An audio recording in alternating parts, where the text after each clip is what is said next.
Songwriter Soup. What would you want to, without any names, tell a writer out there? A correction.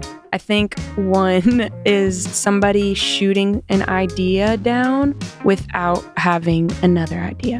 When it's just like, not that. Yeah. Then what? Healthy recipes for not losing your mind and your money in the songwriter business. When he was telling me I am a producer and I was arguing with him, no, I wasn't. I cried on his couch. And he was like, you're crying because it's true. And I was like, and he was like, okay. I think you are going to have a really bright future. Open invite. My door is always open. Just be here and learn and ask questions.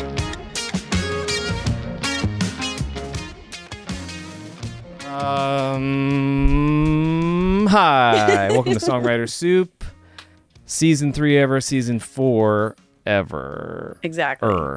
But 3 ever technically. 3 ever technically. Because it never stopped. It's never going to stop. It never stopped. No more seasons. Yes. So it's going to be season 3 forever. 3 ever. I like that actually. Yeah. But we take breaks. Exactly. Yes. So you don't you don't really know when it's starting or stopping. 3 part 17. We're throwing people. It's great. Yep. I like that. We're back at it. And if you're watching this, then you know that it's on video. We're visual. If you're not watching it, it's on video. It's on videos. Check it out. Video. Yeah. We have Carrie K on the podcast today, and I'm so freaking excited. I have so many reasons why I'm excited, but I wanted to say something that we said a moment ago again, because it's funny to me. When I met you, I assumed you were from LA because Carrie K has that LA energy, but the reasons are reasons. You have reasons for this. Yes, I do have a really, I feel like, important reason, and that's just that nobody can say my last name, which is Karpenin. Karpenin. Yes. Spell it, please. Karpinen, or how I say it on the phone, Karp as in Peter, N as in Nancy, En as in Nancy. Mine is a V as in Victor, E as in, I know we have the things. To. 100%. Yeah. I would have been able to pronounce your name. If you just look do at it how it's spelled, but something about the INEN, everybody's like Carpapa. There's too many I too get many of the same. a lot because their brain like, rushes to it. And I don't blame people. We're in the TikTok age. That's right. Your brain is already mush. We got 10 seconds, Carrie K. That's right, Carrie K. I like it. We've got the time. We can do that. And it's extremely memorable and cute. Another reason I'm excited you're here is because you are one of the very few producer writers in the female category. So few of you. Sadly, yeah. It's sad, but and I don't think it's forever. I think this is a temporary problem. But I like that you're guiding the newbies into the fray with the flags and stuff. I hope so. I mean, I feel like for some reason, I was laughing with my husband this weekend because he was like, we're talking about getting a new car. And he was like, why don't we just get a truck? Like, you're always like lugging gear around. And I was like, I already do so many male dominated things. I was like, I decided to be a drummer, which was the first part of my career for years.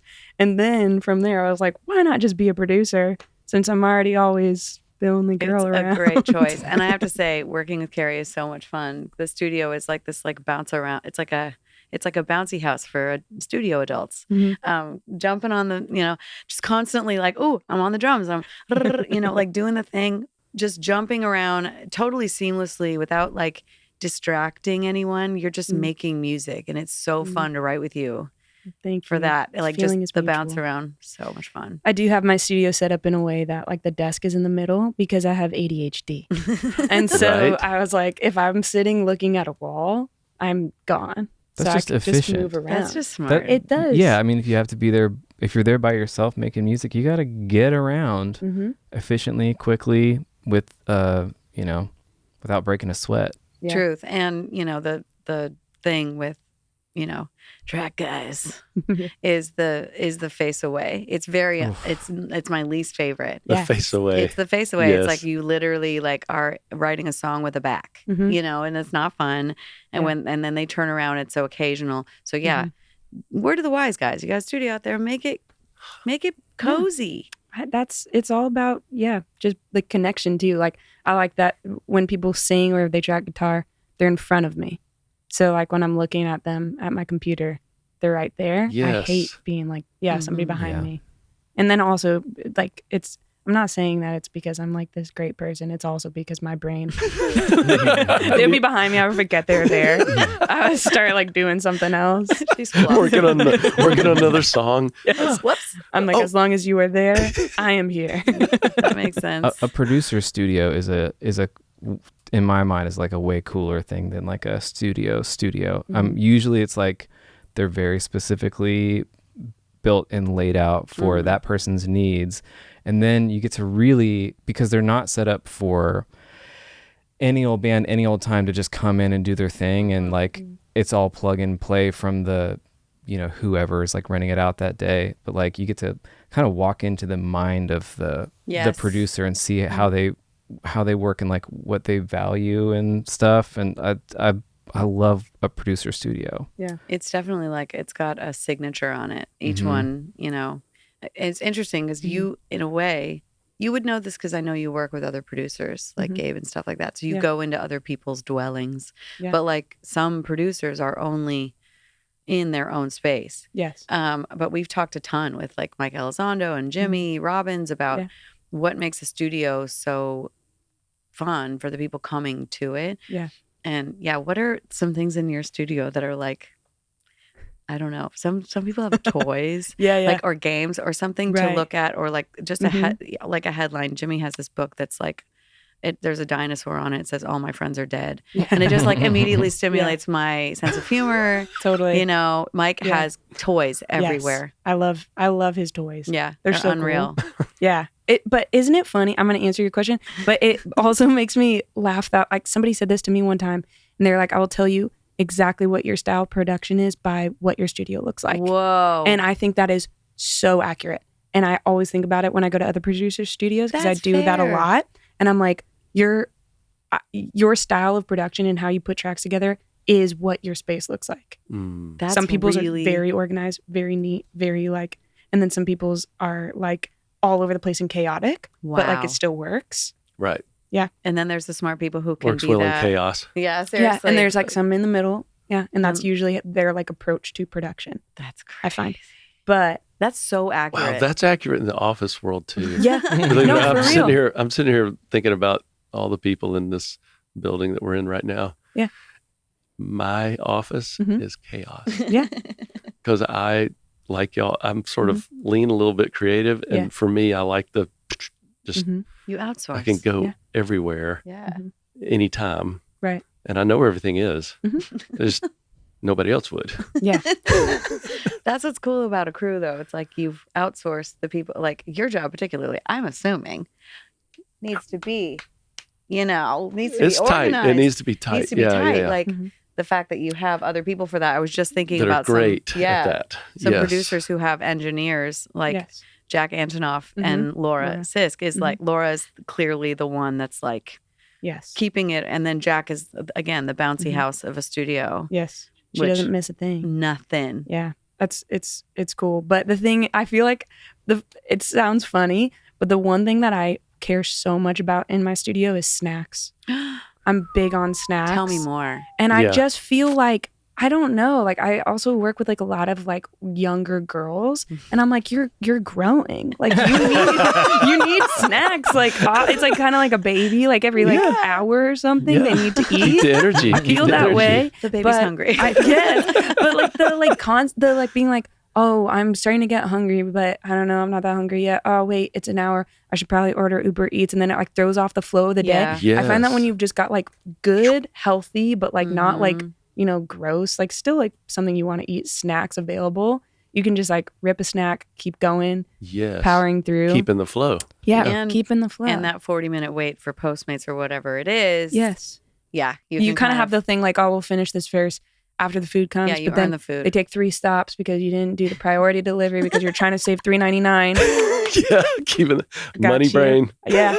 And you're like, if that $3.99 every day this week, that adds up. Also, nothing kills like the momentum of a session than like a mid to late afternoon lunch that you were so hungry for, you over ordered and you overeat, and then you're fucked. Yeah, you're done. I know. Totally. I have the only thing I order for lunch is poke because for some reason that doesn't like slow me down. What's your go-to wording? I go Poke Works. Oh wow, I'm a Poke Bros. Poke Bros. I should try Poke Bros. I'm like a very like I order one thing and that's the only thing. Like I could eat the same thing every day. I wear the same clothes every day. Wait, Y'all do E-Rose at all? E-Rose? oh E-Rose? God, I love an Yeah. E-Rose. Yeah, I like the Aussie. Slash Light. Rose Cafe. Sorry, there's many a Rose. Sobro. Ooh. Yeah. Sobro bowl for me. Oh really? Oh, Yeah. yeah. Interesting.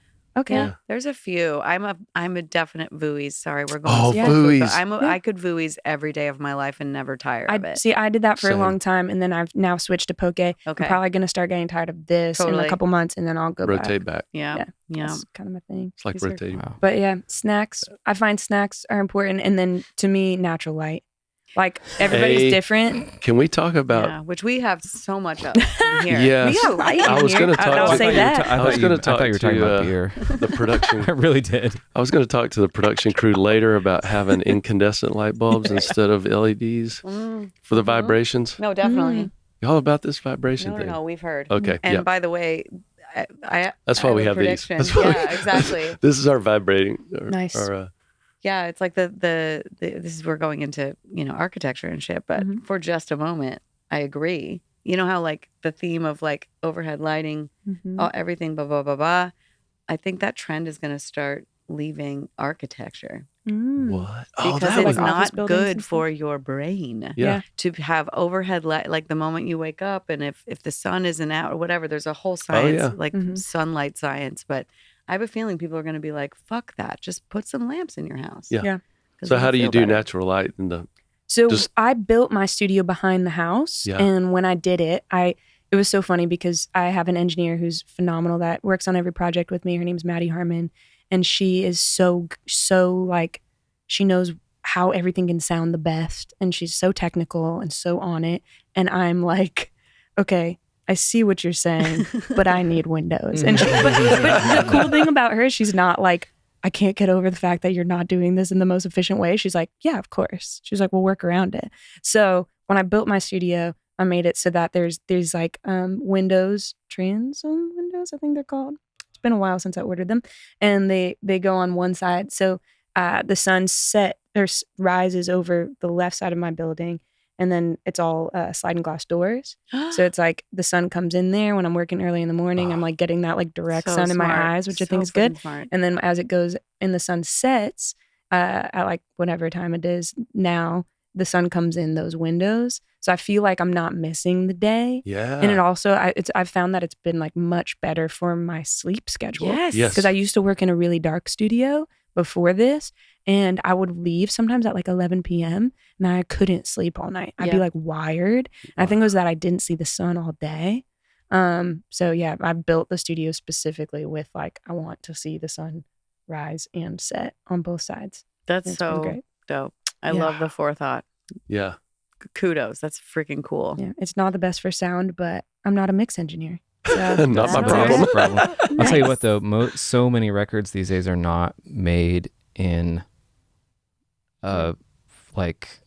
fortified fortress of a studio Truth. that's perfectly sound treated and like, tuned and all that stuff. People are making shit everywhere. On the bus. Yeah. bro. Everywhere. Like, it is And real. Yeah. It works Yeah. because the back end tools are so good. Mm-hmm. And also, the standard's the wrong word, but like the expectations of the listener are different. Yes. People are just more open to things sounding different and weird and Mhm. Yeah. I'm here cool for and it. quirky I'm and thrilled about it. Same. Mhm. The quirkier, Same. the better. I get bored when things sound too good.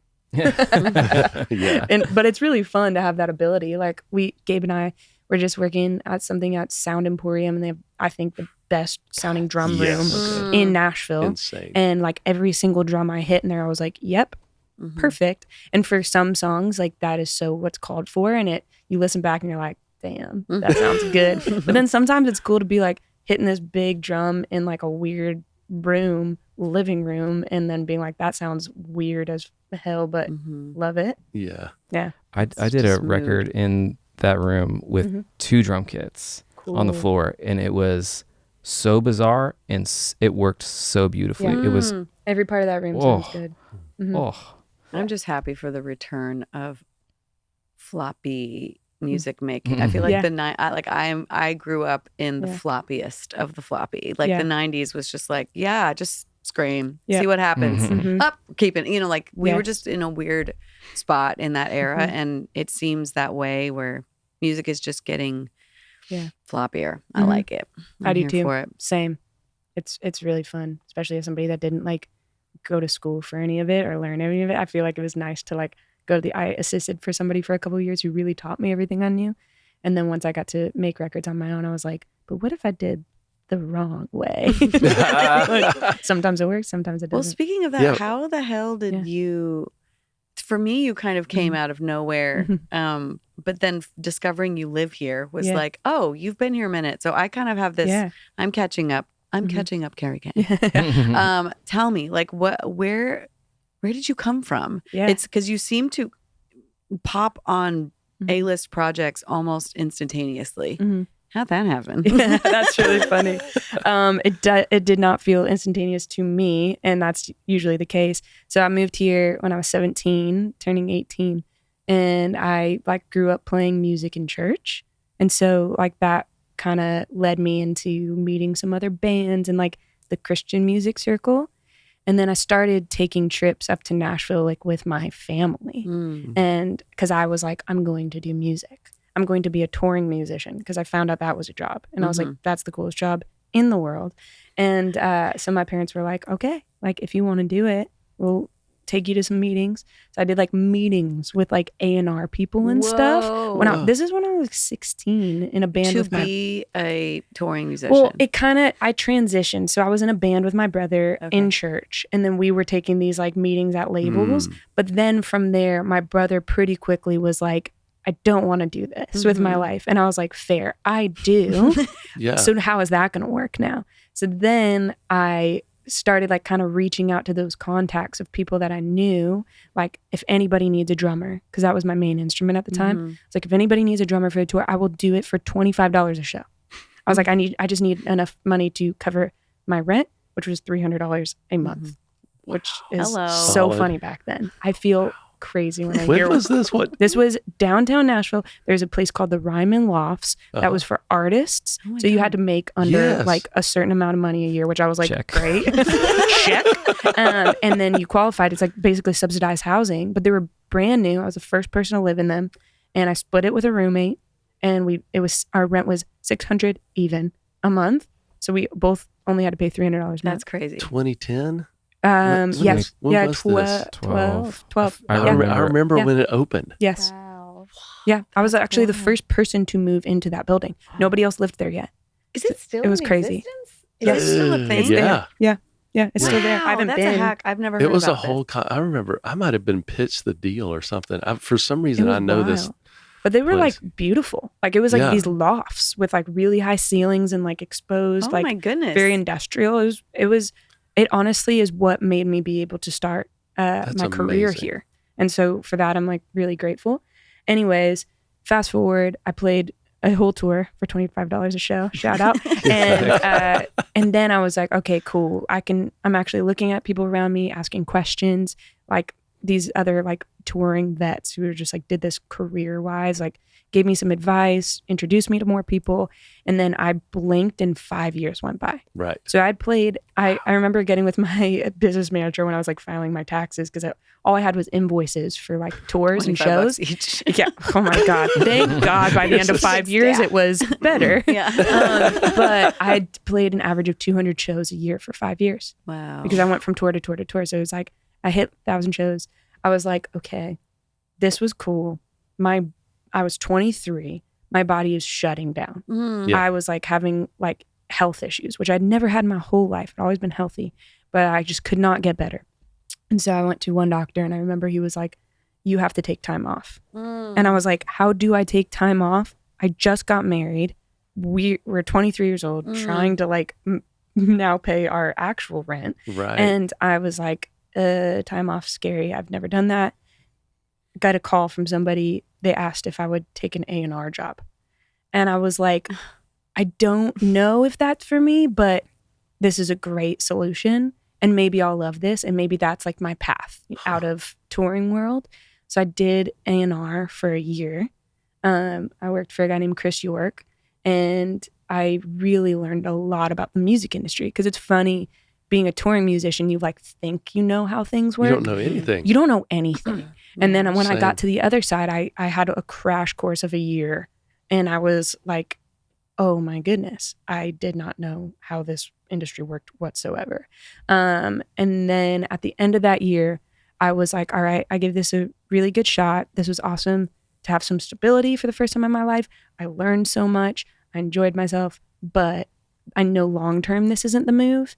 And I'm now at the age of 24, which at that time I was like, I have to do what I'm doing for the rest of my life, or else I'm a failure. Well, that's I was going to highlight the point that at 23, you were thinking, wow, I need to make a change from tour. Usually that's like at 30s. Yeah, like when you see 45-year-olds still touring and you're like, I don't want to do that. Totally. That's what seems to be the trend. You were way early, and then you're pivoting back to creativity. Totally. It was really interesting because like I even laugh. I was looking through photos with my friend the other day and we were like cracking up because I went like corporate baddie. Like I decided like everything about me changed. Like I remember like going shopping for my job because I was like, okay, I cannot be in my pajamas until 2 p.m. every day anymore. That life is over. That Carrie is gone. Now I'm corporate, going into the office. Because this was pre-pandemic. So this is like not when A&R was flexible. Yeah. Like I was in the office at 8:30. Yeah. And I was leaving after 5, Monday through Friday. I can relate so much to you. I like bought new clothes. Oh, yeah. Like, I was like, I have to be different. Did it resonate at all? No. Okay. No, Yeah. I felt like I was living a separate like a life. Like sham. another performer, Yeah. another, Totally. like went to another performance. But there was also a part of me that was like, I need to do this. I need structure for the first time in my life because I went from high school to the road. So there was no structure. I was just like fed every meal. And I at 23, especially getting married, I was like, I need to learn how to like take care of myself and also like learn about this industry. Because I know I want to work in music. I just didn't know at what capacity yet. And so, I took it almost as like a year of like learning. When you were on the road, can you reflect back on that psychology that made you think you couldn't rest? Can you remember what That's a good question. what that felt like? Because I think that's a trend I see in a lot of clients that no matter what level of success,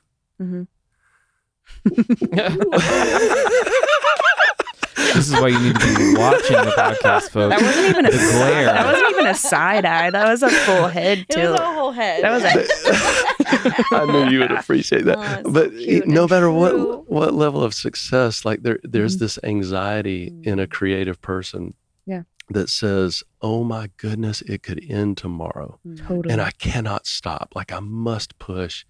Although I'll say kudos to you, Laura, have over the years, I've seen I work hard at giving that yourself that permission to have that rest, because I think the rest actually fuels the fire. And it has. Right? Like I have proof now that you were right. Yes. He was right. No, I think it's almost the biggest lie ever told and the biggest lie ever believed in this industry, that you can't rest. Yeah.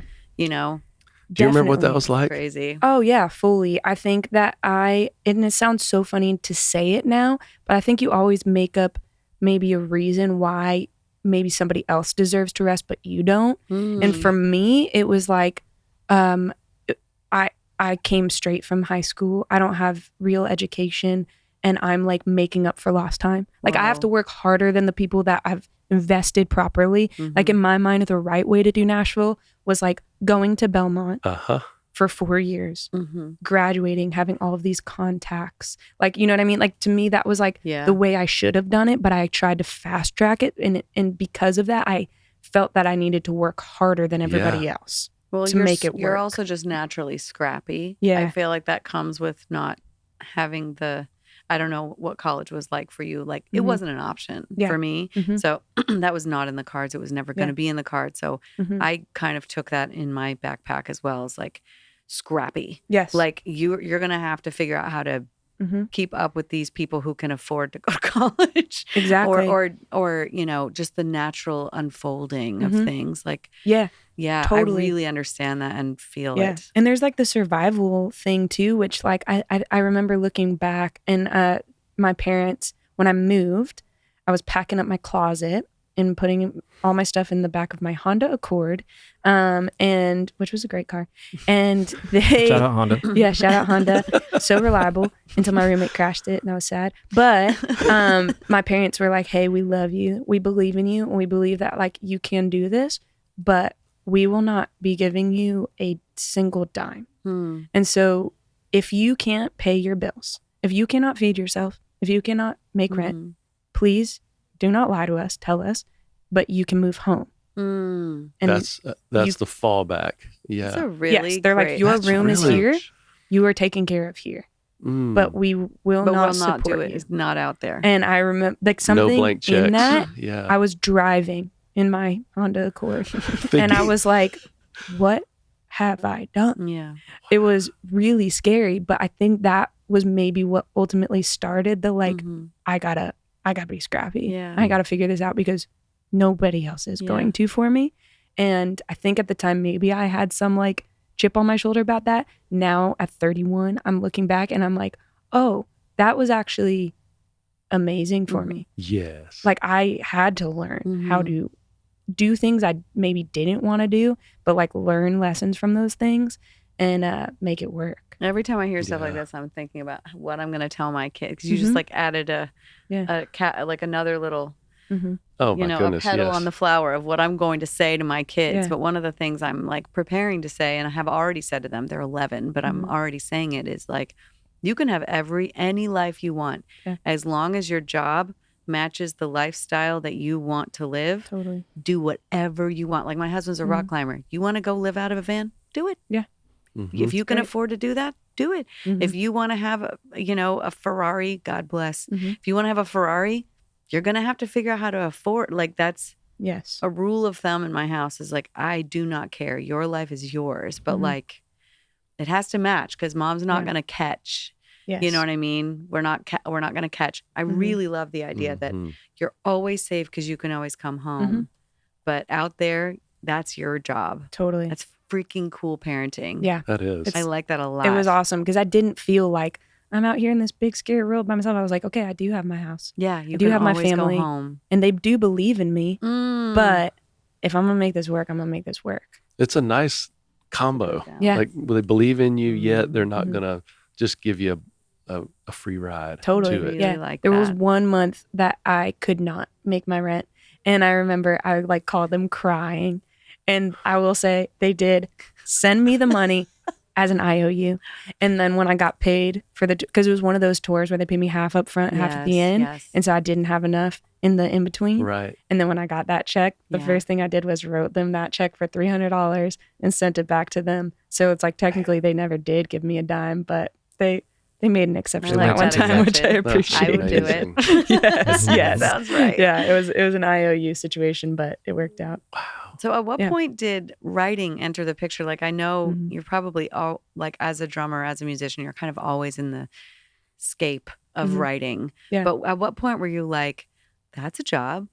I like that. Like when did that occur to you? Did it occur to you? Did you always know it existed? Like I didn't know that writing was a thing like for a long time. Yeah. When did it occur to you that writing was a thing? So I think that when I was on the road touring was like, because I knew songwriting was a thing beforehand. I'd been offered like a publishing deal when I was in the band with my brother. And I remember like showing it to my mom. And my mom was really good friends with a business manager in the music industry. So she like showed it to her. She was like not an attorney.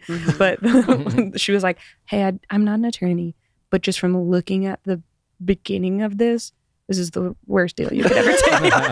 Of course it is. I think It's it was the like first one. 10 grand like for the rest of my life, Yeah. owning everything I ever made, basically. I know people who we have mutual friends who signed that deal and they're still suffering. Yeah, 'Cause it's they- for Oy. real. And so I remember being like, okay, cool. I'm like immediate no to that. And then that's when I dove into like doing the whole touring thing and not pursuing the like band thing. So I knew it was a thing Right. to be a like songwriter, but I kind of thought I was like, you can't make any money from doing that. And so I can't, like, it's a cool job, but like, I'm not going to be able to do it.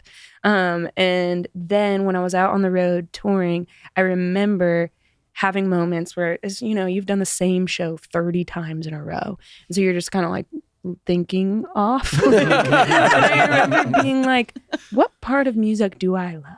I was like, I have to remember. And I don't love this anymore, playing anymore on the road.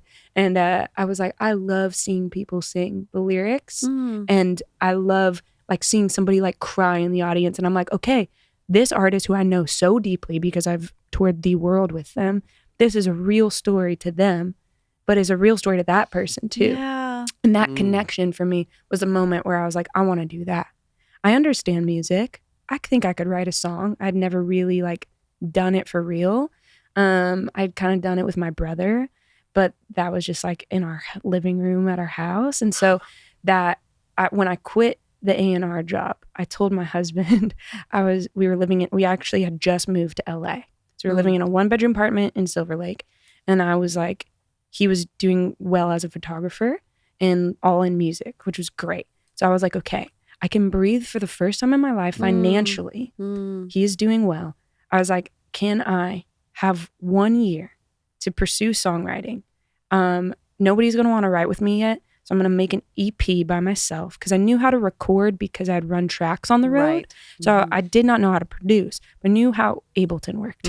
So I was like, if I can figure it out how to put together an EP of 5 songs that I wrote by myself, sung myself, and I'm not a singer. I was like, then I could send those to publishers. And then maybe publishers will put me in writing sessions. But I gave myself a year. I was like, I have 12 months to sign a publishing deal. And if I do that, I'm going to pursue this. And if I don't, I'm going to go back and take the A&R job again because I know they need help. I was like, there's always an A&R job I could get somewhere. So he was like, I don't think that's enough time. And I was like, who said that? My husband. He was Smart. like, I think that it should be longer than 12 months. God bless him. And I was like, I need it to be 12 months. I'm very competitive. So, thank God, 10 months in, I actually went to this thing in LA I was invited to. And it was like all of these unsigned writers playing songs they had written for publishers. And so multiple publishers? Yeah. There was a few publishers in the room. Like a pitch kind of. Yeah, exactly. And so it was kind of like, just to meet other writers, to meet publishers, just to meet people. And I was like, that sounds like something I need to be at. So I drove myself there. I played one of the songs that I had made on my own. And this publisher followed me out to my car and was like, I want to sign you. And I was like, okay, I'll believe it when I see it. Like I'd been around the industry enough to this point and I was not like starry-eyed. I was like, we'll see. Sure enough, we have a meeting like 2 days later. I meet, and it was a brand new publishing company, but they had hired somebody named Shannon Hatch who had come from a PRO, and I really liked her. And I was just like, okay. And they gave me a very fair deal for 3 years. And it was like a Nashville style deal, even though they're LA. That's crazy. Yes. And it was just like too good to be true. And 10 months in. Under the wire. 10 months. I was getting nervous. And I signed with them, and they are who put me in like really like the first proper co-writes that I went in. But then we're talking COVID immediately. Oh, no. Yes. So it was crazy. I was doing lots of Zoom sessions, but that is actually what made me get into production because I had to make tracks for these Zoom writes that I was just like doing with people, and I had time. Yeah, had the time. Yeah. Wow. Yeah. That's a what's the word? Lemonade. Serendipitous. It feels very lemonade-y. It's Lemonade-y, like very, very rarely can COVID turn into lemonade, but somehow it did. The timing for me was like looking at that time in my life. I'm like, wow. Because that's like your signature contribution now. That's crazy. Yeah. Kevin, how did you elect, or did you volunteer to be the track guy in that situation? Or was that like the assignment from the publisher? Like, How did that work? So to like go into that, it was like a little bit complicated. I would not call myself a producer because I think one of my like biggest fears in life in general is like being a poser. So I'm like, so I was like, I'm not great at that. If I have 3 days, I can make something decent on the computer by myself. But like, I did not feel like quick. I didn't feel like I had the chops. And somebody that I had played drums for years before named Gabe Simon was like, you are a producer. And I was like, I'm not. And he was like, yes, you are. And so he sneakily put me in the first session that I was the producer. Didn't tell me. What? Nice. So him, he was like, he put me on because we had this conversation. I remember going to his studio. I actually took a photo of him that day because I wanted to remember that day. And I still have that photo on my phone. And it's so funny. I look back at it sometimes when I need that motivation. When he was telling me I am a producer and I was arguing with him, no, I wasn't. I cried on his couch. And he was like, you're crying because it's true. And I was like, so in that moment, he put me on a group text with somebody named Joe. And her project was called Sad Penny. And he was like, Joe, meet Carrie, Carrie, meet Joe. Y'all need to write together. Again, I'm still like, we'll like voice memo it. We'll like do a guitar vocal kind of thing. I get there. He had told her I was a producer. So I get to her studio. So this is one of the only like in-person sessions I had done because everything else was on Zoom. And she was like, okay, like this is my husband's studio. You can plug in your computer here, whatever. And thank God I had my computer. But I was like, I remember I was like shaking because I was like, I'm a fraud. I'm not a real producer. No. I don't know how to do this. I was terrified because I remembered that phantom power was a thing, but I didn't know what mics could use phantom power and what could not. But I did know that an SM57, which is typically an instrument mic, did not use phantom power. So that was the only microphone in his studio I was comfortable touching. So I grabbed that. Wow. That's what I recorded her vocal on. Sick. It's like a snare drum amp mic. Right. Sounded crazy, but like kind of cool. I also put that in front of an amp, recorded her guitar. I recorded the drum kit with that one SM57. Yes, Led Zeppelin style. And I was like, I just recorded it all, again, feeling like such a fraud. And later that week, of course, I spent like 5 days on this demo, making it sound like a listenable, sent it to her. And she was like, hey, my husband heard the demo. Could I just intro you guys? And I was like, what is he gonna like tell me I should never make music again? Like I thought it sounded so bad. You walk in, okay, now here's how you use a studio. Literally, I thought he was gonna be like, I feel so bad for this girl. That's actually what I came into that meeting expecting. And he was like, he sat me down, and I remember he like whipped around in his chair, and his studio was like all black and very gothy and like so cool. And he was like, I heard the song that you made with Joe, and I was like, oh yeah, I didn't know how phantom power worked, so I just used one microphone. I like over explained everything. My God. And he was like, okay. I think you are gonna have a really bright future, and I want to just like invite. My door is always open. Fuck. Any session that you ever want to come in on, just be here and learn and ask questions. And you had a couple of angels in this situation. Straight up. Like, wow. Yeah, it was unbelievable. And so I ended up doing that. I took him up on that. I came in and like got coffees or wrapped cables, which led to like me editing sessions, working. And he would be like, do you want to see what I'm doing here? And I would be like, yes. And I just sat behind him.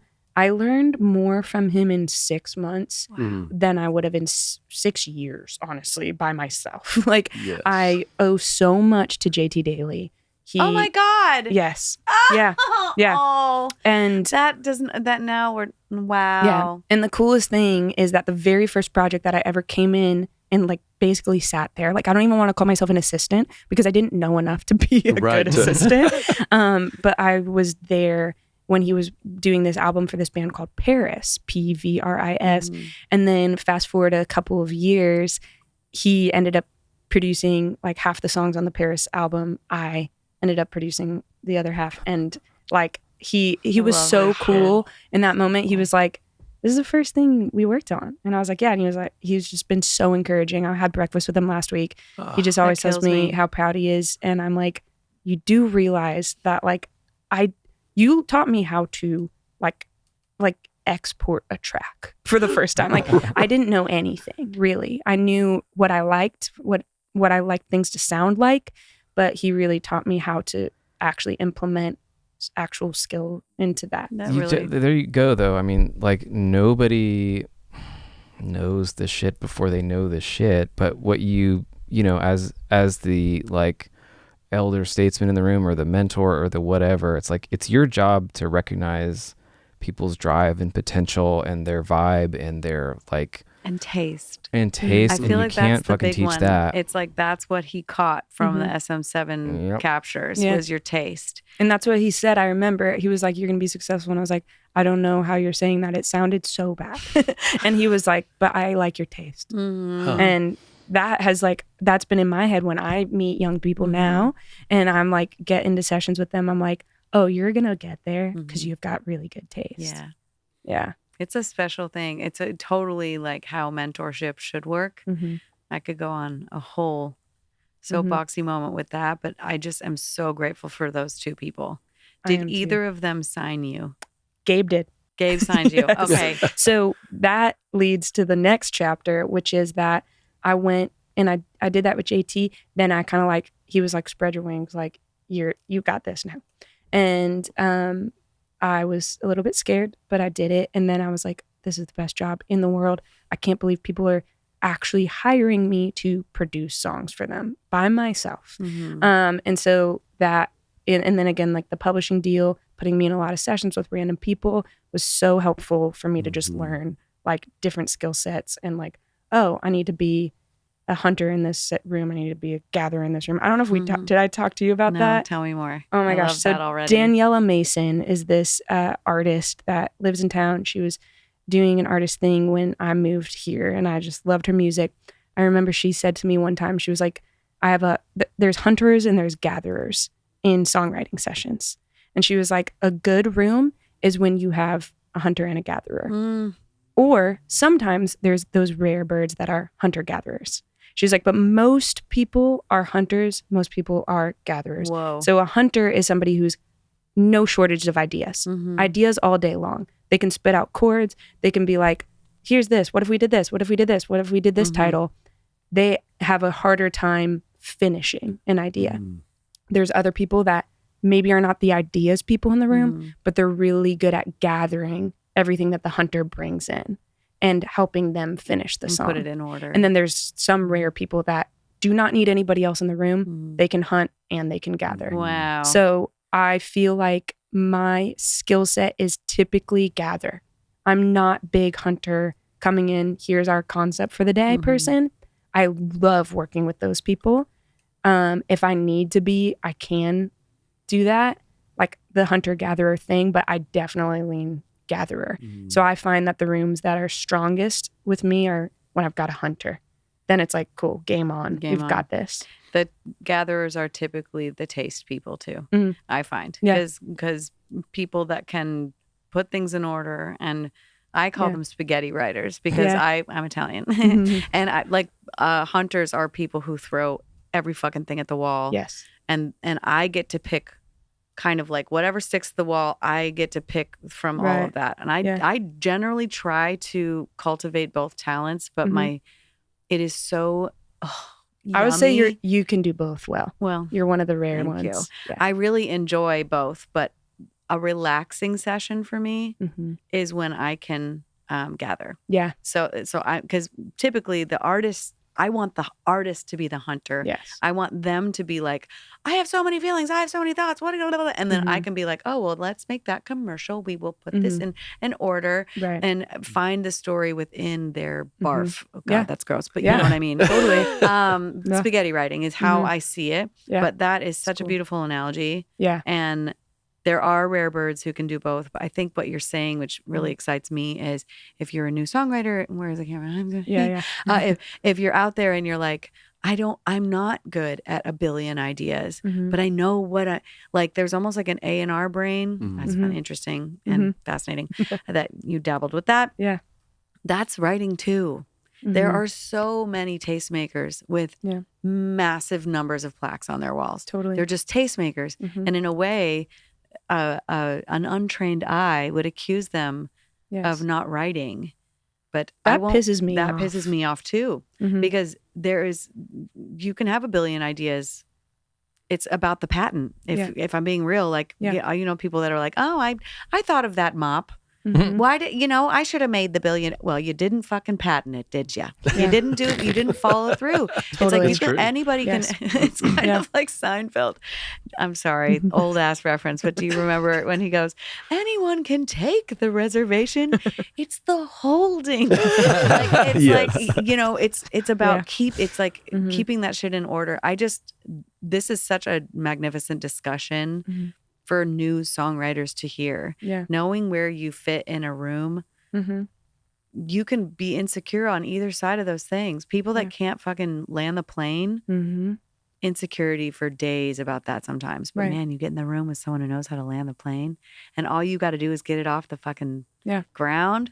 Ooh, Totally. that's the magic of Which is why co-writing. I was about to say, that's why part. co-writing is so It's cool magic. and I it mean, works. It's collaboration and creative connection and all of that stuff. And I love people who can write alone. It's almost kind of like an alien.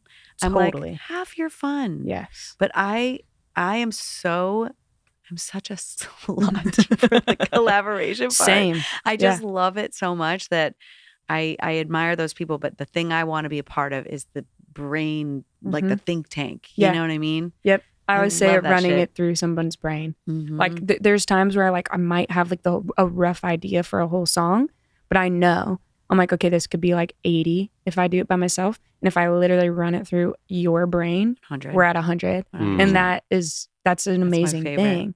But yeah, I think discovering your weaknesses is actually the most important thing to do early on in your career. Yeah. Because rather than looking at those things as I'm embarrassed about this, I'm it's just find collaborators that are really good at that. Yeah. And then you're a dream because you can put 100% of your effort into the thing that you are actually really good at naturally. Mhm. And then the whole room is better because of it.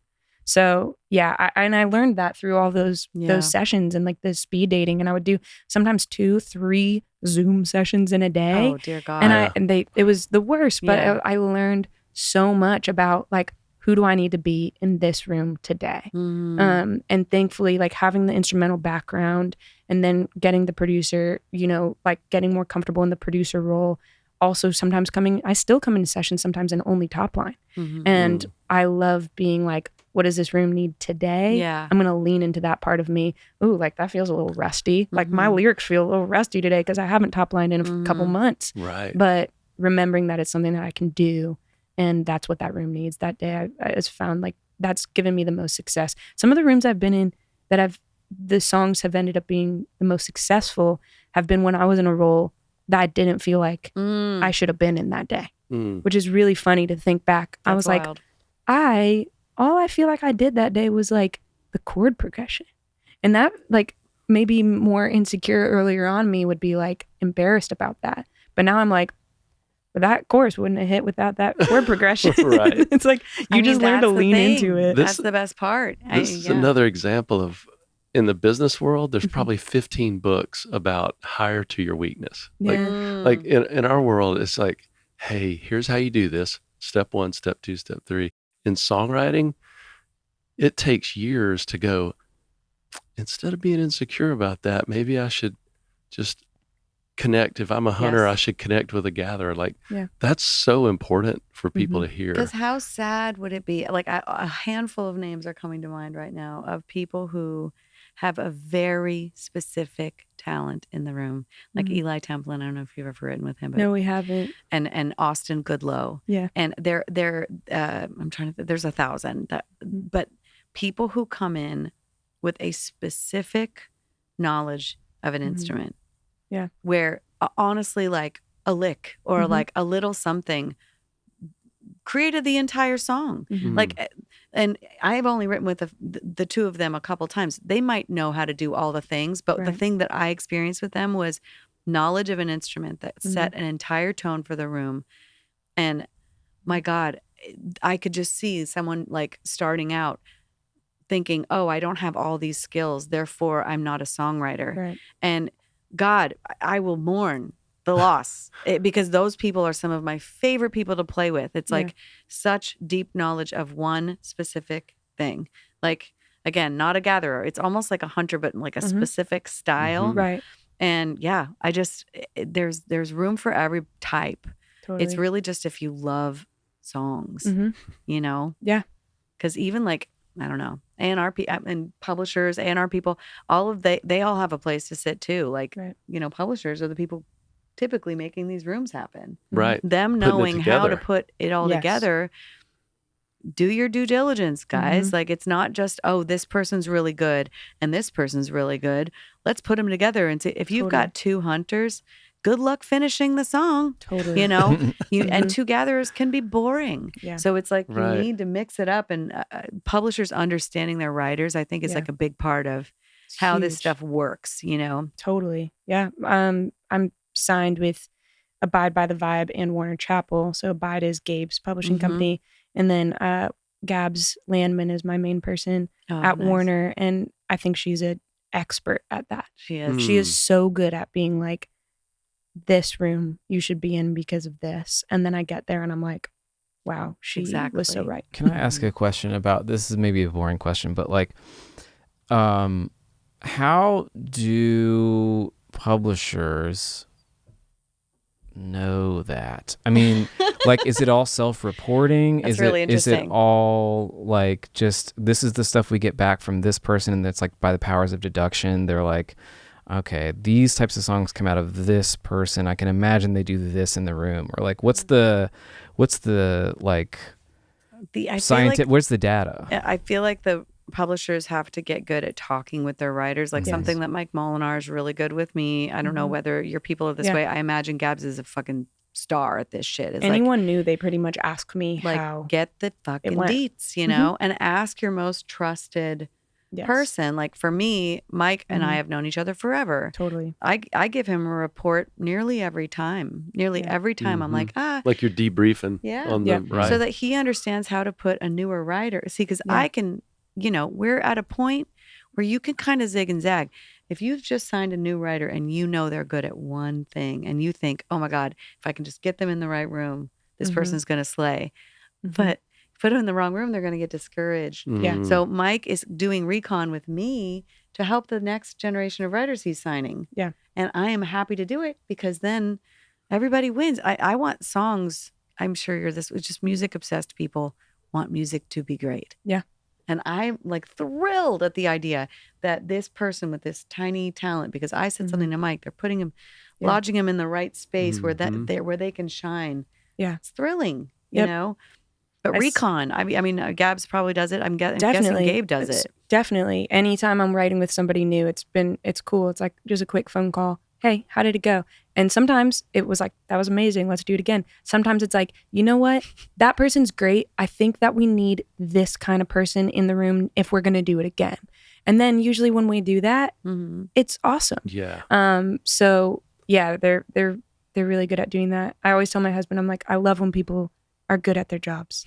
Like, I love when people can just all do the thing that they're great at, and it makes the room work. It's like thrilling. That's the best feeling ever when those days happen. Best feeling. And you know, probably like maybe 45 minutes in, I would say, if we're going to be firing on all cylinders.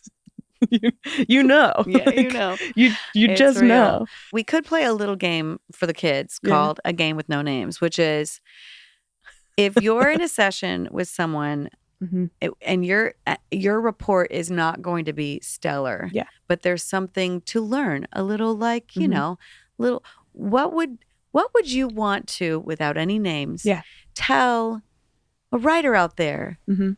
What, like a correction, without any, you know, specificity at all, a correction, like I'll start the game.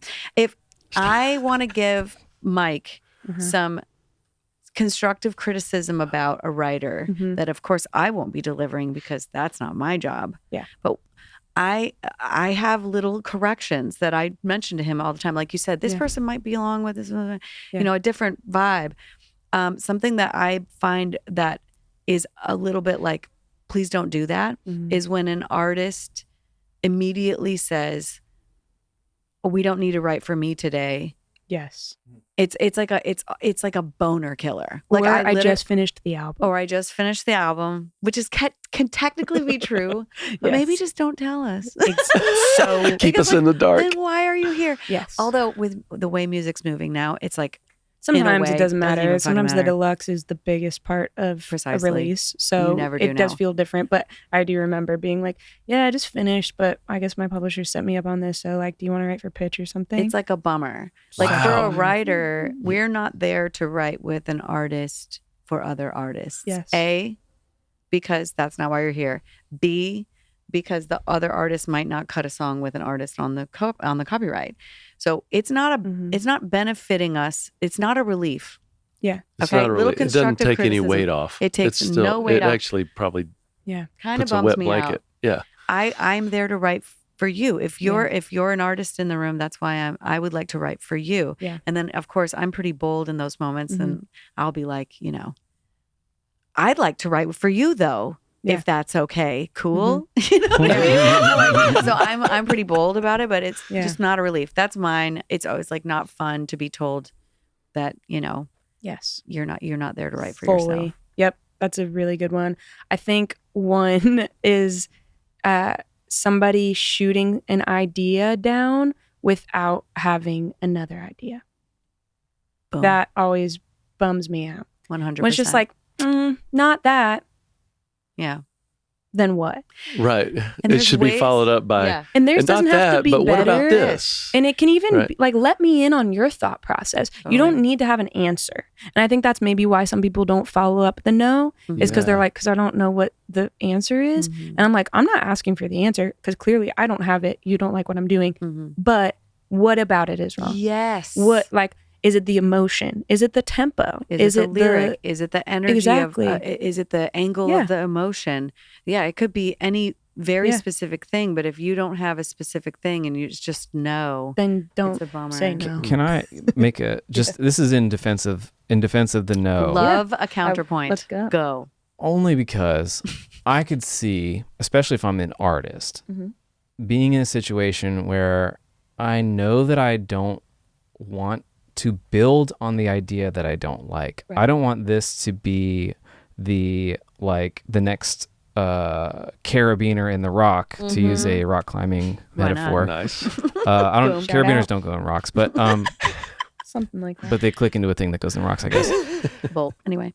Bolt, thank you. Why did I choose that? I don't know. That I'm was glad really for you. because we were I'm talking excited. we I'm were talking here rock with you. climbing. I know, a minute but it's ago. like 100% with you. Anyway, all right. Kevin, It's I a love great you. analogy. Thank Roll you. with it. So I love that idea. Keep going down that Okay. direction. but like, thank you, Tracy. Counterpoint. Irony.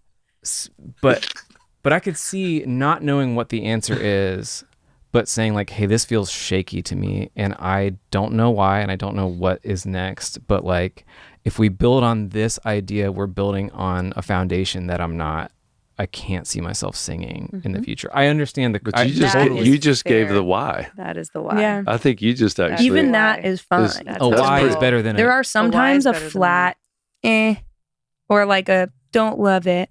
And I have learned to not get frustrated by that because that changes the dynamic of the Totally. room. Your I will frustration. try Yeah. my best to be like, all right, tell me when you start hating it. And I will. I'll be like, chord 3. And they'll be like, that one. Yeah. And I'm like, Oh. that's the 5. We hate the 5. she's okay. a troubleshooter. Let's folks. do Stay the off 3. right. And so it's like, usually we can get there with my questions, but it is easier when like they can just Yeah, I don't like the jump 5. into that. Yeah. Yeah. And to speak for the person talking, the way they phrase things can very much affect Yeah. the room. Yes. I have become chef's. I Mhm. know how to say no. Yeah. Without making anyone feel bummed. Yeah. I have a collection of phrases and, that I use that are very effective, and they don't make anyone feel yucky. Mhm. Things like, we're getting closer. Yeah. Or what if we, or there's 1,000. You can say Totally. anything without going, nah. Like, it's Yes. just a bummer. Yeah, sure. And I feel like it's not anybody's fault. They're actually trying to be bold, which I Yes. respect. They're like an learning their voice. 100%. Yes. I love a bitch who says, I would never say that. Yep. When a person says, I would never say that, I'm like, call off the hounds. We Right. are done hunting in that direction, because why would we make anything? You're the one who has to sell it at the end of the day. Mhm. If all goes well, you have to sing this when you're 90. Yes. Like, I don't want that for you. I don't want that for you. I don't care how good it is. I don't want that for you. You know what I Yeah. mean? So there's certain ways you can just steer the ship without bumming everybody out. Totally. Yeah. And to your point, it's really the people that say, no follow-up idea, no new direction. Mhm. It's just a corner. Everyone's like, locked in a corner. It Yeah. just, you end up kind of stuck. Yeah. Yep. And I think that's just a novice thing. Mhm. I don't know many people who've been here for more than 7 years that don't learn this language really. The It language usually just is younger people, falls. yeah. It's Mhm. like kids or new artists who are, again, trying to be bold. Mhm. And I'm like, be bold. You're going to need it. But this is the writing room is your safe place. Yeah. This should be a place where your defenses are down. Mhm. You can be clear, but don't have to be spicy. Totally. You know? I wonder where the line is between directness and like just having a shitty attitude, like I think directness probably has to really, I don't know, you guys walk such a fine line with, because in my experience, I love collaborating. I love creativity. I love a mission, right? I like the mission is we got to write a song by X time. Mm-hmm. And it's for whatever thing. But if you can't be direct with people, then you can't be efficient, which means and to me, efficiency gives room for creativity. And so having to navigate. I really like what you're saying, because there is like a total nuance to what you're saying. It's really tricky. I'm just saying I really admire it. And I'm to work those moments, let's work on something else. Like not an entirely new thing, but let's move to the fucking bridge. Let's put a bridge in this thing. Let's see if that's fun for a little while before we come back and solve this problem. Totally. But if the whole thing comes to a screeching halt because the thing that's funny about what you're saying too is that tenure earns directness privileges. Mhm. Like I've only I written, agree. I've had 2 sessions with Carrie. Mhm. My directness at this moment will probably have some kid gloves on it Mhm. because I don't know you that well. Right. Yeah. Talk to me in a year. Yeah. Like I'm guessing you and Gabe, directness is a thrive zone. It's Totally. because you save time. Mhm. Save time. Jesse, Joe, Dylan, and me, Yeah. Jimmy Robbins and I, no one needs it. No Yeah. one needs the kid gloves. We're fine. We're Yeah. friends and we trust each other. Mhm. It's the artists who need Mhm. kid gloves. In my opinion, like we write with new artists all the time. There's very few that you get to a point where, and you might be getting there with like Noah, where it's like, you guys know each other so well that it's no big deal. Maryanne, we know each other so well. It doesn't matter anymore. But typically we're writing with people for the first time, second time, third time, fourth time. So I feel like that is when that language just needs to be softer. Directness is going to shut those people down, Yes. especially if they're young. And I mean, we haven't even talked about the fact that being a female and being direct has risk. Mhm. And so I feel like you're talking to 2 women who probably have to be a little bit more whatever, because there's not typically even more than one of us in a room. Yeah. Totally. For you, I mean, I guess you've had some with Amy. I'm sure it's like fun because you guys get to like lean into each other. Yeah. We just end up being doofuses and doing backflips. But I think it's just, we're like friendship. But yeah. typically, would you say, are you typically the only woman in the room in Nashville? I do a lot of one-on-one sessions. So me and an artist, and when that artist is female, obviously. Sure. But no, besides that, I am with a lot of men all the time. And thankfully, like somebody that I collaborate with so often is Gabe Simon. And he is such a good, safe a girl's man. guy. He's a girl's guy. He has Yeah. 2 daughters. Yes. He's married. He's a man in a Safe. household of women. Right. So it's really funny. It's like when I step into a session where it's 5 men and me, it's like the way he probably feels at home. So it's just, he is so good with it. And if anything, like he has taught me to speak up more because we were doing a thing where like I was working with him on songs and then the artist would leave and I'd be like, this song is 10 beats per minute too slow. And he'd be like, then why didn't you say something? And I was like, because I didn't want to come across like a bitch. And he was like, you're here for a reason. Yeah. Use your voice. Yeah. And so now it's gotten to the point, like kind of what you were saying before, where there's just, we have such open Safe. line of communication. Yeah. We joke that like we're the best band ever because I'm so like rhythmic minded and he's so chord structure and he's a really good guitarist, really great bass player. So like when we put our minds together and we know, like I'm like, nope, that's wrong. And he's like, okay, cool. What about this? And same with me. He'll be like, hate that. Yeah. Like we speak. And it's so funny when newer people are around the dynamic because I think sometimes they're like, aggression. Are they going to fight? They fighting? And we're just like, no, like he feels like a family member It's to me. tenure Right. though. It's that Tenure. time. You have to earn that directness, you like do. the safety to With deliver each that. person. I want Yes. to underline that. Like it's Totally. not tenure in the business. Well said, Tracy. It's tenure with each other. Yes, Yeah. Because that's there real. are people. Thank you for bringing that up. Because you could be 50 years in the business and still run through a wall and make people unhappy. What's Preach. interesting though is you're making a point about a certain type of songwriter who thinks that just because they have some of the hits, they can be a dick in the room. And directness is something they think that tenure they've earned that tenure to be direct in a kind of like yuck way. The But then- great ones I know are the opposite. Exactly.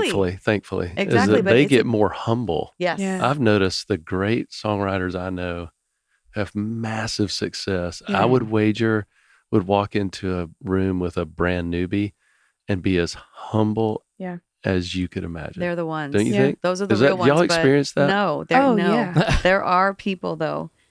And yes and Yes no. and no. Mhm. I'm just Yes. saying that they do exist. These people who think that whose identities are so caught up in their plaques that somehow they have to bring attention to that, and that directness comes off just like, oh, well, don't meet your heroes because that guy was a jerk to me. Mhm. And so, Yeah. it sucks. The best ones of us get softer, more vulnerable, more kind, more understanding of the new person. Same in the financial world, I think. Really. By the way, yeah, because you got.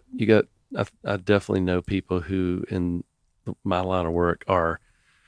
This is the way you make money. Move this way, no matter who you are as a person. Mm. And then I've tended to lean the other way. Is like, I mean, I know a bunch of ways. Yeah. Who are you? Yeah. You know, it's kind of what y'all do with an artist when they walk. Like, what do you want to say today? I've heard you say that so many times. Like, every meeting. What's on your agenda first? Yeah. I've got a bunch of stuff we can talk about that may mean nothing to you today. Mhm. You might be trying to buy a piece of land somewhere, Mhm. you know? Yeah. So Exactly. cool. The correlations between these jobs that's crazy. are Yeah. weirdly continual. That is really interesting. Yeah. Yeah. I love that. I mean, I feel similarly with my husband's a photographer and a director. Mhm. And we come home at the end of the day and talk about our days and there's so many parallels. Mhm. It's so funny, but it's really cool because like sometimes I learn things from a situation he navigated, vice versa. Same. But yeah, it is. I remember my confidence at the very beginning of this. I got put into a room with a really, really successful songwriter, and I was shedding my pants. Mhm. And the first thing this person said to me, because I was like shakily presenting my idea. Of course, I came in with a fully written song because I was like, worst case scenario, I have a song I think is pretty good. They asked me what the title meant and how it correlated with the song, and I like explained it.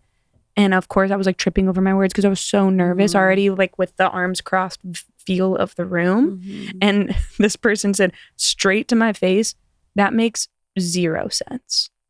And I was holding back tears, and I was What I'm like, talking about. and I like, Brutal. I had to kind of like, and straight up, like not to be dramatic, but like that experience with that person made me shell up for like probably 6 months.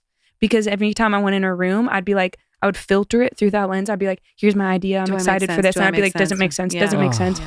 And Wow. I had to like break free of that. So I think that's like another thing that like I even want to remember, because there are moments where like just being straight up, when you're doing sessions all the time, there's moments where sometimes I want to be a little bit blunt, Yes. because I'm like, this isn't gonna go somewhere. Mhm. Like I know that, but maybe this person is younger or newer. Mhm. But then I stop myself and I actually think about how I felt in that moment. Mhm. And it's like so not worth somebody feeling the way that I felt. Totally. Also, you could be fucking wrong too. Could absolutely this be wrong. this isn't going. This is not going to go somewhere. Yes. Like, it could. It could. Yeah. I mean, you're Stranger probably, things you're have probably happened. right. No, but you're It so right. drives But it me could. nuts, because the truth of it is, if you've accomplished anything in this career, you are likely old. So the idea of telling a young person you don't make any sense, I'm like, bitch, you're old. Yeah. Maybe it makes a lot of sense and you just don't get it because Totally. you're old. This is, again, I'm old. I'm 45 years old. I am happy to walk into the room and be like, what don't I get about this? Yeah. Because these are kids. Totally. What are they saying? Hand to God, I have a confession. I'm excited for this. Hand to God, fully wrote blue strips, Mhm. top to bottom, months passed. Yeah. What's blue strips? Oh, I Googled it. Yes. When I the song know. came out, I was like, I know they're smart enough that this means something. I mean, But what does it she mean? meant something. I just thought it was like cute. The words were, I was just like, Yeah. go with it, Laura. She's younger Yeah. than you. She's cool. She's fun. And we Mhm. both write with Jessie. She Mhm. has all kinds of phrases that are, Yeah. another one, I learn confession, stuff from her all the time. Gucci Mane. Yeah. Who the fuck's that? No idea. Oh. Literally had no Gucci. idea. Yeah. And she could not believe that I didn't know who this person was. I'm like, yeah, I'm old.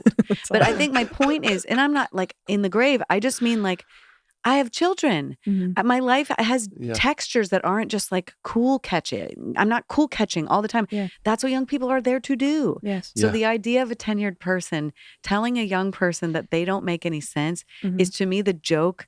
It's the irony of all Hilarious. fucking ironies. Yeah. So fuck that person.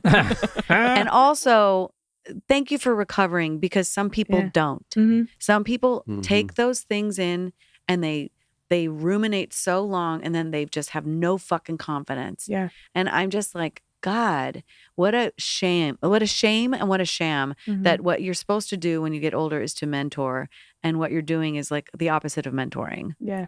Fuck you. Yeah. Literally. Mm. Gross.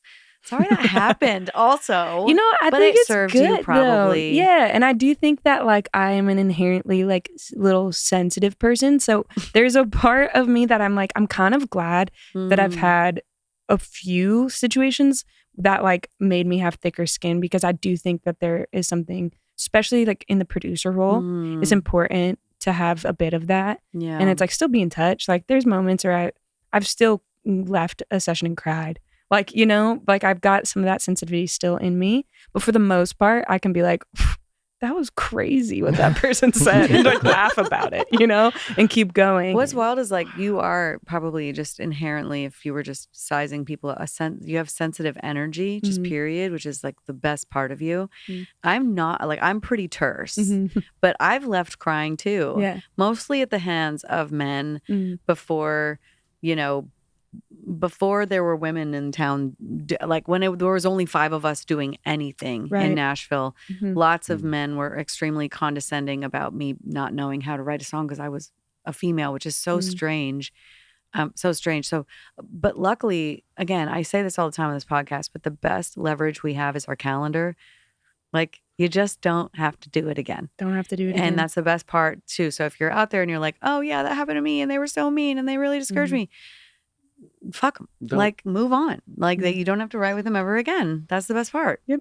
Yeah. It's a pretty strong skill, I would think, to be able to like at the point at which you learn the difference between like, okay, tenured person saying a thing about a thing, that's how it is, versus that's that guy. Yeah. That's their That bullshit, person. Mhm. and I don't need to subscribe to it. That's a life lesson for all things. Yeah. It is. All things. That's that guy is a great go-to. Yeah, I But like that. But if it happens early enough, then you take that oh as my gospel, God, you and really can't help it. Mhm. you're in trust. Yet another parallel to the financial service world is that I think helps psychologically in this instance was in the early years, a mentor of mine said, what you're trying to do on that first meeting when you meet somebody is figure out, do they want to be a client or not?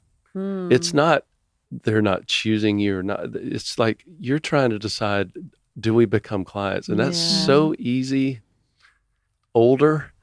It's so hard younger when every song matters, every client matters, everything matters so much more. And you're trying to keep your lights on with these, like these connections mean rent money. Yeah. It's just so much more pressure. It's a whole different thing. This is the first year of my life where I feel like I've been able to approach it in a more like, big picture way of what do I want the rest of my career to look like. Up until this year, it was survival. Yeah. So you do approach every situation much differently when you're like, how do I continue to everything is forward? Heavier. Every little comment or experience in the room feels heavier in that survival mode versus. It's a nice rule of thumb for the people who are, holding those sweet little new people in their space. Like, they're going to be more sensitive. You've earned that tenure with your people, but allow that sensitivity because it's like kind of magic. And the way Gabe handled you, the way JT handled you, it's like the counter arguments obviously won out. Thank you guys. And I have those too. The counter arguments went out. If you're still doing this, then they didn't win. But be sweet with these people. The stakes are higher. Totally. And I feel that I think one of my favorite things about being a producer now has been able to, like, I'm now feel in charge of the bubble around a project and an artist. And I really love being able to keep that a safe space and be like, hey, I'm not saying that this person or this person is a bad person, but I know I've worked with enough people, especially in this town now, that I know who's going to build up an artist. And it's like being able to do that and have it be such a positive experience rather than a like, I'm questioning whether I want to do this anymore and up and down. Of course, those moments are going to happen, but that's been one of my favorite things is getting to meet really good people who are really good at what they do and just building that world. And it's like, we don't have to work with assholes. Yeah, we really actually just don't have to. Yeah.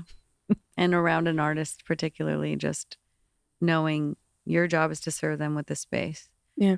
I'm coming into your space, but my job, like, I love what you just said, like curating that space. Steve, I work with Steve Rush a lot, and he's incredibly protective of who comes in the room. Like, he's great. One time, Jesse and I were writing with him, and we got an achieve. It was High Road, which we wrote together, which is so weird because we didn't write the parts together. I know. But I didn't mean together till after, which is so crazy, but so cool. But it was right after it had like an achievement of some kind, and Mike Molinar wanted to bring over like some cute little goodies or whatever. And I asked Steve, and he was just like, "Who is he though?" And I was like, "He's my publisher. He's like the best." Who is he bringing anyone? I was like, "Yeah, his kids are going to be there." And he was like, "But this is Jesse's like he was really thoughtful of Jesse's experience, And of course, Mike is amazing, and his kids are adorable. It worked out perfectly. But point being, that is your job. And it's not mine. The space, like my want to write with Carrie is going to be about curating. Like, I'm going to a space where the artists I'm writing for, you're making that experience for them. Totally. So I'm trusting. I don't know. I just hear what you mean. You don't have to work with assholes, and we all get to pick each other. Even down to like the space is kind of circling back to the very beginning of this conversation. I find that like there are spaces where you go and you're like, I don't feel comfortable here. I've always tried to make sure that like little things, like I know it's funny, but I have 2 dogs and they're crazy and they're loud, and a lot of people are scared of dogs. It's like my dogs are all, that's why you asked like when we first got here, do you have dogs? Like, you've been to my studio several times, but they are in a separate part of the house. They're locked up. Like, I don't know a lot of people that come through the doors for the first time, and I want to make sure it's like just a peaceful experience, because we might be talking about their childhood trauma. And I don't want a dog barking in their face the moment that they get there. I want a space that smells good and feels good. Mhm. And if it's the weather that thank God we're getting now, I have a little fire going outside. It's like, we're asking a lot of artists to open up their whole lives to us. So I think like the least I can do as a producer is make sure that the space feels good. I love it. Well, it Yeah. does, as someone who's been there. I love it. Mm, To the point thanks. where I forgot my iPad there. And I'm glad you got it. I'm glad you got it months back. later, I was like, can I go?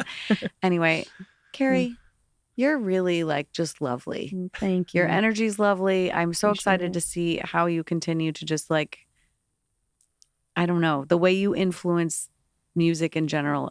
There's a through line between the work you're on, and I can feel it. I'm happy to have been a part of it in some weird sort of weird way. We have But been. like, it's like a neat thing, and you're Thanks. special. Like, I just really admire you, and I'm really excited because I know there's a lot of women who want to be in this business, and they're intimidated because there's so few of us, even more so in the producer space.